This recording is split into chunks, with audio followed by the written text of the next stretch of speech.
But I am sure. Once again, we'll update on what we've been writing about, and these are you've been holding it down with your football content over the last few days, so we'll get onto that. And there are some, for both of these topics, we've got an interesting gateway to walk through into the topic.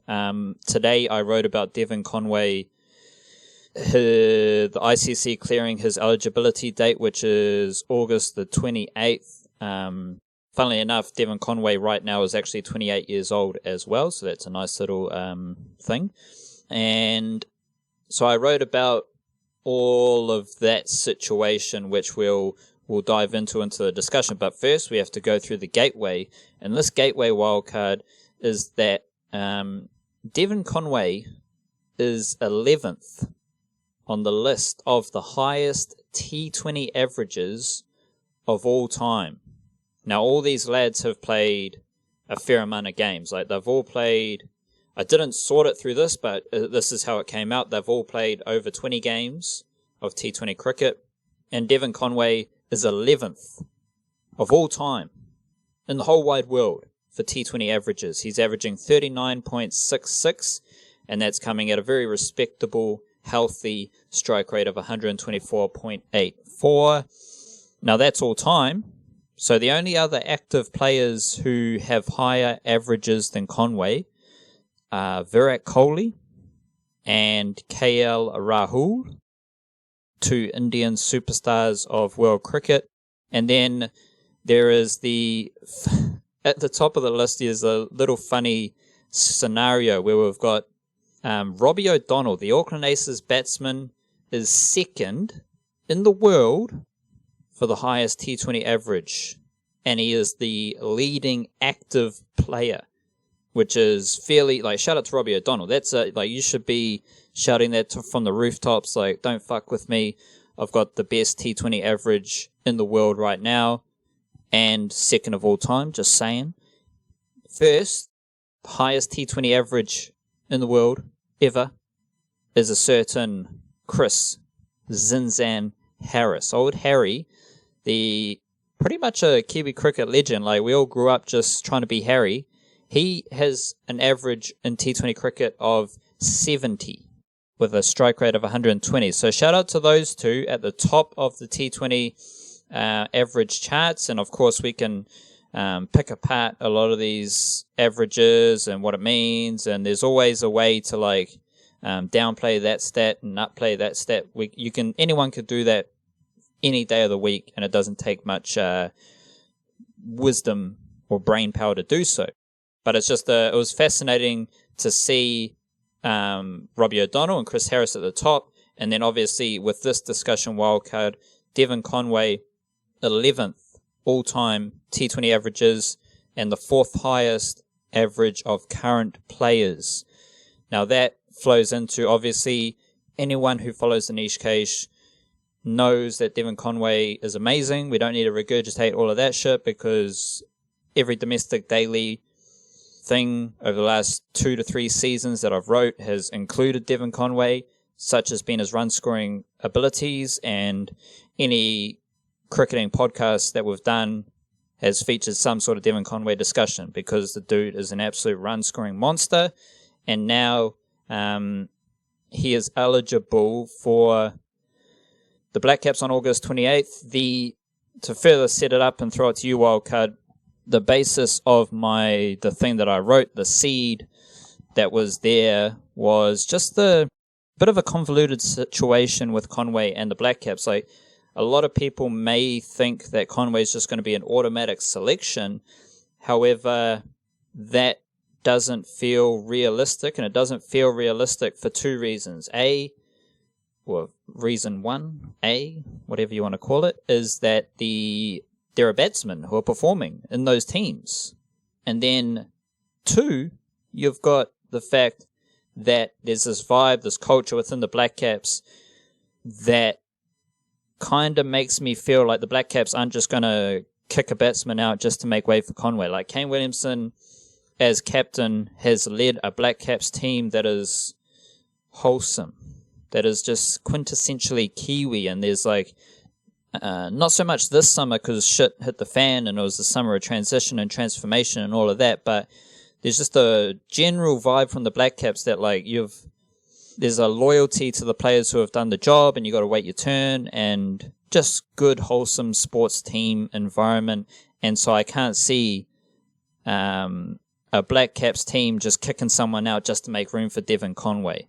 All of which just leaves me feeling like this is I don't see any drastic changes. Like Conway could receive like a squad call-up for sure. He could receive consistent A-team selection, but I would caution people from believing that Devon Conway is an automatic Blackcaps first 11 selection in any formats once his eligibility is sorted, because there are a whole lot of factors at play here, and it's just not quite that simple once you understand all the moving parts and all the different players and all the competition for spots, the Blackcaps vibe, and just the whole situation just isn't that simple. No, especially not when there's like such a set first 11 and at least 2 of the 3 formats. I think maybe 2020 is a little more up in the air, I don't know, but like, this is when I heard and read the Devon Conway stuff. This was, well, I will say the first thing I thought about was that I noticed that they specifically mentioned New Zealand A stuff, which is if he wants to go on the A tour in August, I think they're gonna, which I can't remember it now, but I think it's leading into the Bangladesh series or something like that. But anyway, he could go on that now, which hints that clears up that kind of confusion over whether he was eligible to play New Zealand A stuff previously, which I don't really see like why he wouldn't have been. It seems like those aren't official national teams, even though they are official first class games. I don't know, that seems weird, but obviously like that does sort of confirm that New Zealand cricket were playing it a bit more safe with that whole thing.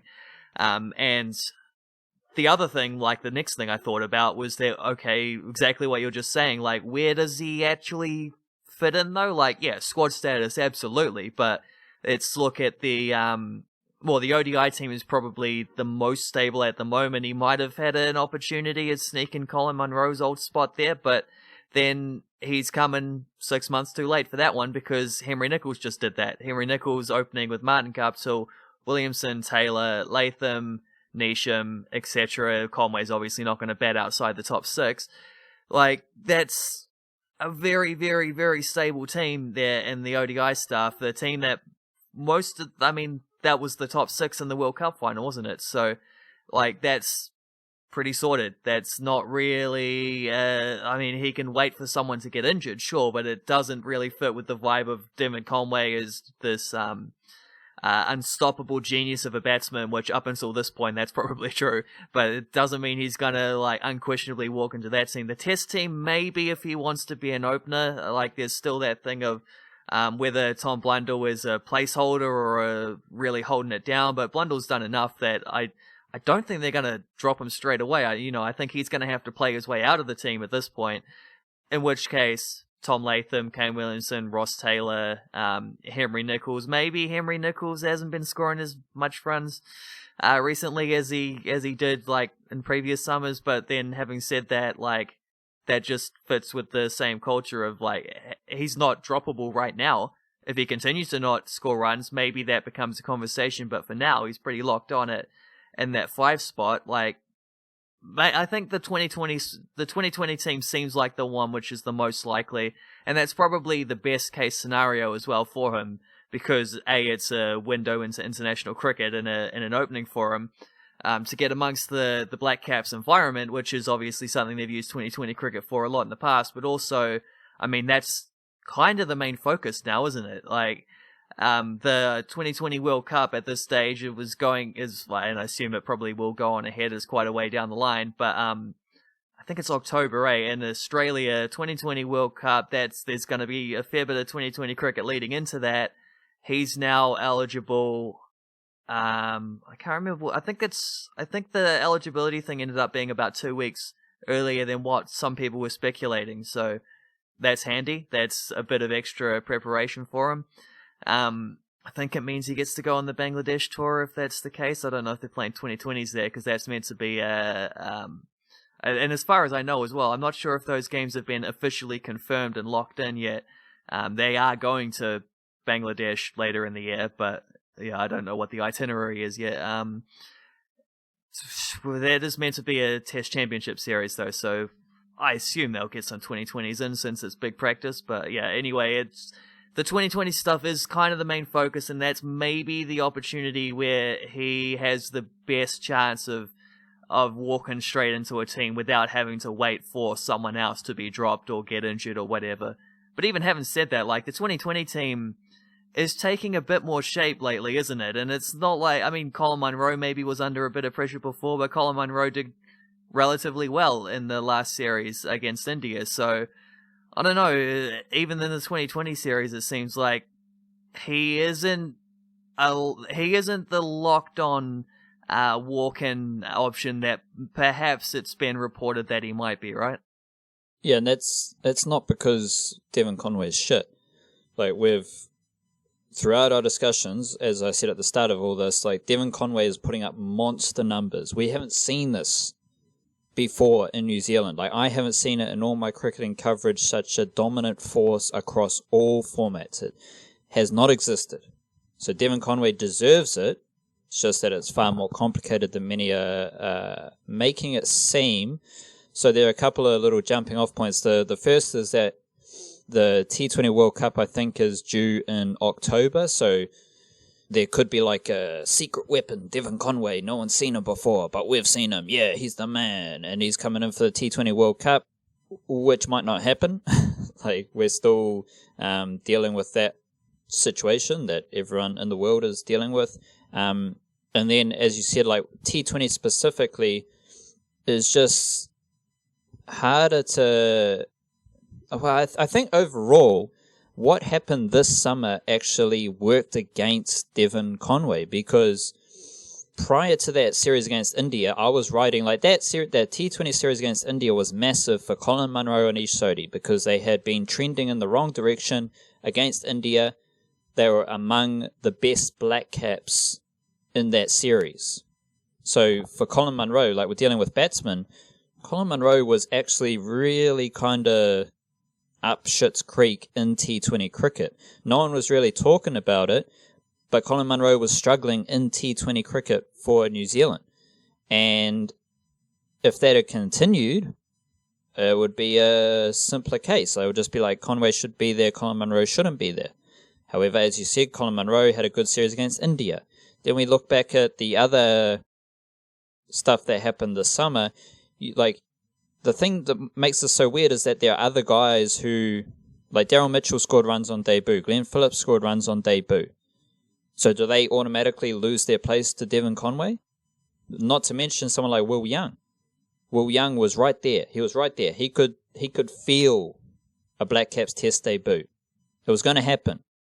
And then, obviously, events played out differently. But Will Young, in returning to cricket this year, scored runs. He's still among the best batsmen in Aotearoa and should still be considered one of the next batsmen up. He couldn't play, like, he couldn't pounce on those opportunities in Australia because he was out injured. So, like, does Devon Conway just automatically leapfrog all of those dudes? Or is there just some... this is it. It's just a tricky little thing, let alone the fact that there's not those vacancies. Like, in the T20 team, if batsmen in the T20 team are scoring enough runs, there's just no opening. In the ODI team, like, the only real opening I can see is if Henry Nicholls and BJ Watling continue their low-key struggles in Test cricket. Henry Nicholls, I think I counted 12 innings without a 50-plus score, which was basically all this summer. He struggled in Test cricket. BJ Watling didn't do so much after scoring big against England, which is a smaller slump, like a minor slump. If either of those two dudes keep struggling in Test cricket, that could be an opening for Devon Conway. But again, Devon Conway, by the fact that Will Young was the next man up and has continued to score runs. Glenn Phillips scored runs on debut. Daryl Mitchell scored runs on debut. Like, all those dudes are there competing for those spots, and they're all... Devon Conway hasn't scored any test runs. So, yes, Daryl Mitchell and Glenn Phillips haven't done what Devon Conway's done in domestic cricket, and ultimately they might not be as good a batsman, but they have scored test cricket runs. Like, they've done it. So, all of those factors kind of come into play here, and they even things out just a little bit, just enough. But that's only if Henry Nicholls and BJ Watling struggle to score runs, which I can't imagine they will do. And it'll have to be something drastic for Kane Williamson to give the green light to be like, yeah, fuck those dudes. But then Henry Nicholls has been fantastic in ODI cricket opening the innings, especially against India this summer. So on the ODI team, you got Guppy, you got Nicholls, Kane Williamson, Ross Taylor, Tom Latham. That's your top 5. Where does Devon Conway fit in there? Devon Conway doesn't bowl, so he's not really in the all-rounder mix. The T20 team off the top of my head, we're looking at like a Guptill, Munro, Williamson, Taylor's in there somewhere in the top 6 at least. He doesn't usually bat number 4. Tim Seifert is the most in the most precarious position, but he was pretty good against India. And then you're getting into all-rounders again. So it's like, whoa. I just don't know where he fits in. And this is I just found this like fascinating. Like, we've talked about Tom Blundell a lot, wildcard. And Tom Blundell's situation itself is bonkers. Not with any like positive or negative connotation. It's just bonkers that a Wellington Firebirds middle order wicketkeeper batsman is now the Blackcaps test opener. That in itself is bonkers. Based on stats and based on my personal judgments, the best batsman from the Wellington Firebirds is Devon Conway. And that's all batsmen, Blackcaps batsmen, whoever you want to put in that category. Coming from the Wellington Firebirds, the best batsman with the Wellington Firebirds is Devon Conway. But it's Tom Blundell who's in the Blackcaps as the test match opener. Now, I'm not saying Conway should be there ahead of Blundell automatically come eligibility date, but it's just part of this weird situation where you've got the best, like somehow Tom Blundell's got into that position and it's just made things even funkier because like you're thinking, okay, Devon Conway could like be a test match opener if there's nowhere else to fit. Yeah, but you've got a guy who's scored centuries in difficult situations and like is doing the job, but he's not as good as Conway, but he's doing the job. That's kind of ultimately the vibe I'm getting here, Wildcard, is that I think everyone with with a pair of eyes, not two of them, but 2 eyes and 2 ears, maybe they can smell it as well through their nose. Any human is likely to say, but Devon Conway's the better batsman. And it's like, yeah, okay, but these other dudes have done the job. They have scored the required runs to at least keep themselves in that conversation. So it's just like, and this is what I'm kind of getting to, is that it's just not as simple as it seems. It's so fucking confusing. Like, I'm talking myself into a circle here, just spiraling into a world of cricketing confusion. And that's the point. It's not just like Conway comes in, automatic selection, done deal. Oh, she's a mess. And a good mess. Like, this is good. We've got options. Like, the fact that Glenn Phillips, Daryl Mitchell scored runs on test debut, that's good. The fact that Tom Blundell somehow pulled this test opener job out of his ass is good. The fact that we have Will Young waiting in the wings is good. The fact that there are no holes in any of these Blackcaps teams is good. All of these things are good, but the result is a convoluted, messy situation when we start to think about Conway. And there's like one other aspect to this that I'll throw out as well, which is Ross Taylor is probably, I know in the past, when this was more of an abstract thing, Devon Conway's impending eligibility, when it was like a year away, people could say things like, well, you know, he just hangs around and surely he's the natural successor to Ross Taylor when Ross Taylor retires. But Ross Taylor, the last 5 years or so of his career, has been probably the best, like, batting he's, like, the best he's ever been. The numbers are stacking up with anything. I think between last World Cup and the previous World Cup, he was, like, it was him and Virat Kohli were the only ones, like, way out in front in terms of everyone else in ODI cricket in that span. Like, Ross Taylor has just, New Zealand's all-time leading run scorer in Test matches now, isn't he? And I don't see any reason why he would be withdrawing from the Test match consideration anytime soon. And he's already said what I suspected all along, which is that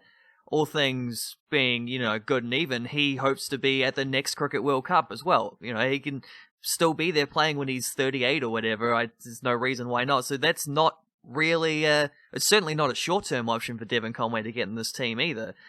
To clarify the old dates and stuff, because it was thought mid-September it was going to be when he was eligible. ICC have confirmed he is eligible for international selection for New Zealand from August 28th, but he's also been granted an exceptional circumstance, which means that because there's a New Zealand A tour of India starting August 15th, Blackcaps tour of Bangladesh starting August 12th.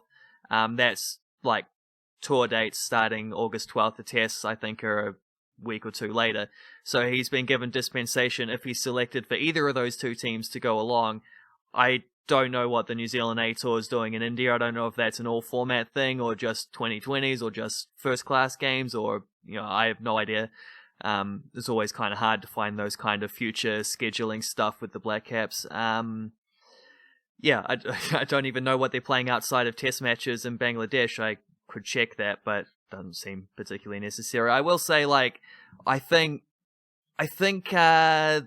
if they want to, the ODI and the test stuff is difficult because you would have to drop someone who doesn't really deserve to be dropped. And there has been an element of get in where you fit in with them, in terms of Henry Nicholls being converted to an opener, Tom Blundell being converted to an opener in the test matches. There's, and even you could say someone like Tom Latham batting middle order. This is going back a little, he's been doing this a little longer, but Tom Latham batting in the middle order in ODI cricket is a similar kind of theme. There's not necessarily going to be a perfect opportunity for a player coming from outside in. You just find the role that is available and adapt yourself to be able to do that. There's a precedent throughout the Blackcaps of people doing that. So Conway might just have to, do that. If he wants to play in the test matches, everyone else is saying this as well. All the other eligible batsmen in the country are looking at their test team and saying, well, if there's a weak spot, it's probably the guy who'd never opened in first-class cricket before until he was asked to open in a test match against Australia at the MCG. And granted, he scored 100 that day, that game. But that's probably Will Young obviously was already looking at thinking of being an opener. You got a couple guys on the scene who are already openers thinking this is my position. You got everyone else is probably thinking well, if I'm going to make the test team in the next 12 months, it's probably opener is my best shot. So Devon Conway is certainly in that picture as well. But I think if they wanted to put him into the, if from a Blackcaps perspective, because obviously Conway's going to do what he can. He wants to play for New Zealand. He's committed. He's good enough. He'll do that. He'll adapt to wherever he's asked to go, wherever he sees the opportunity. But if the Blackcaps selecting crew, and including Kane Williamson and all this decision making and stuff, if they really wanted to sort of kind of shoehorn him in there and really rush him into the team, the 2020 side, I think you can do that. It might not be for Colin Munro, maybe it would be, but probably not at this point after he'd had a little upsurge.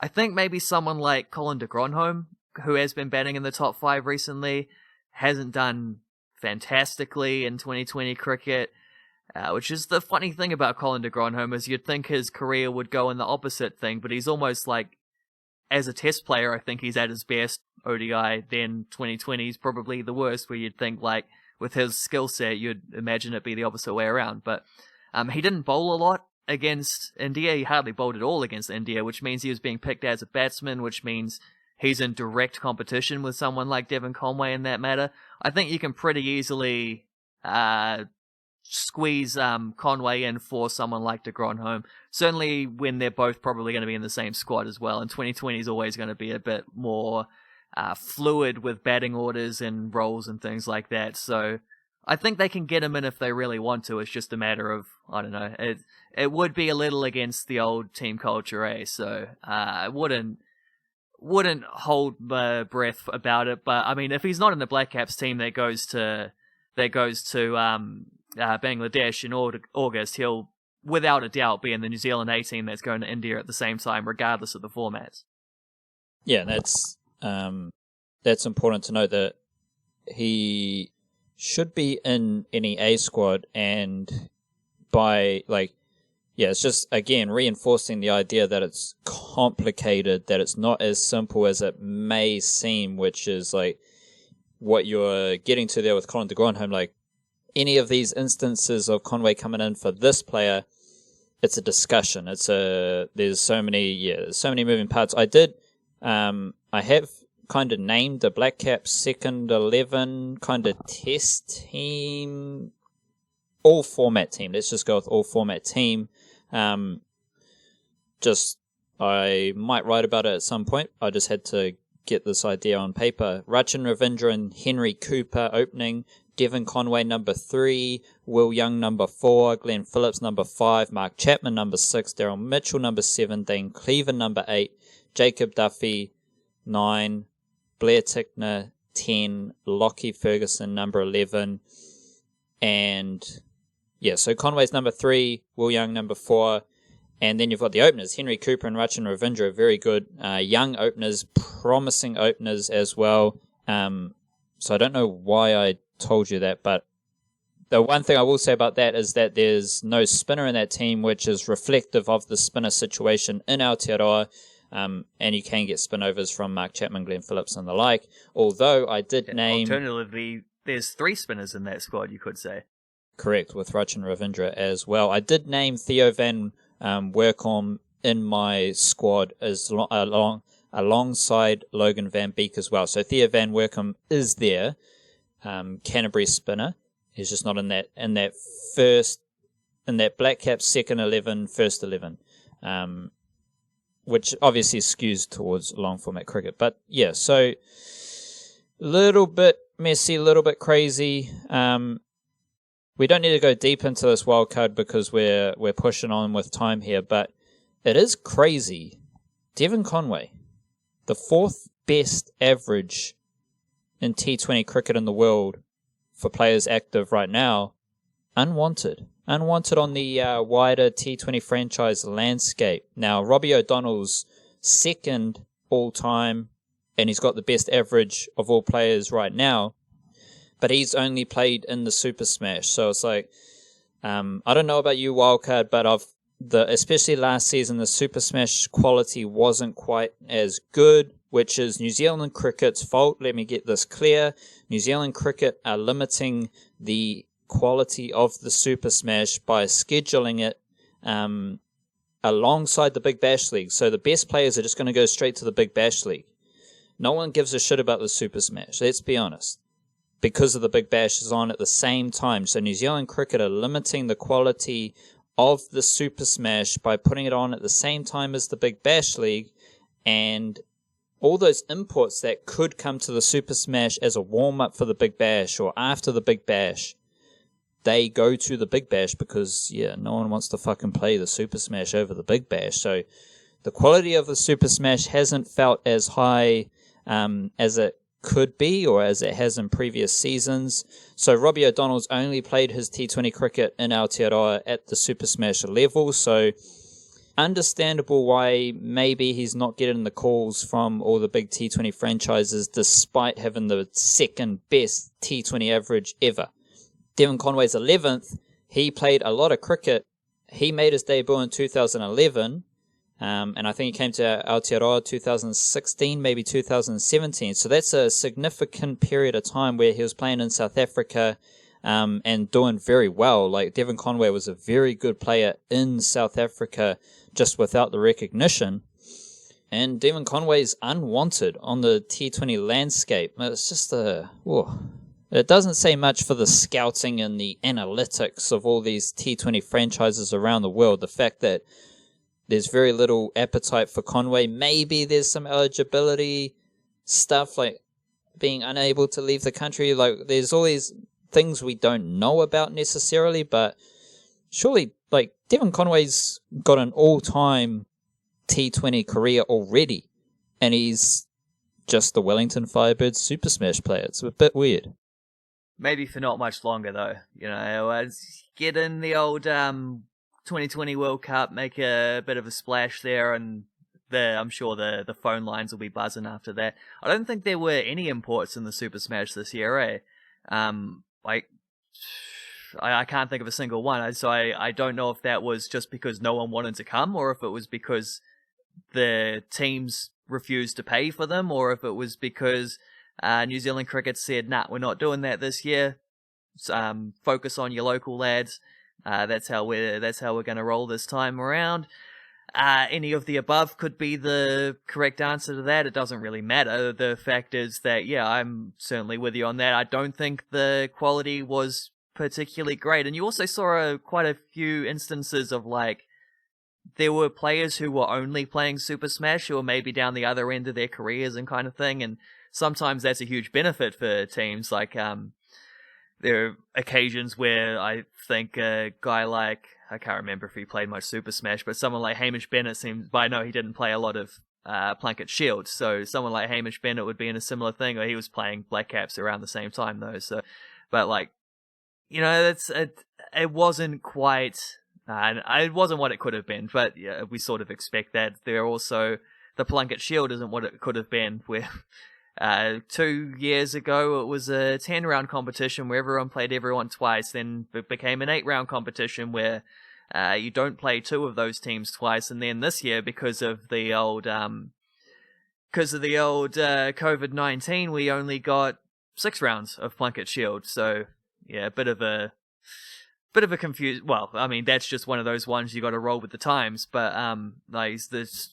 Extraordinary times call for extraordinary measures in both positive and negative ways. So it is what it is. But yeah, tricky one.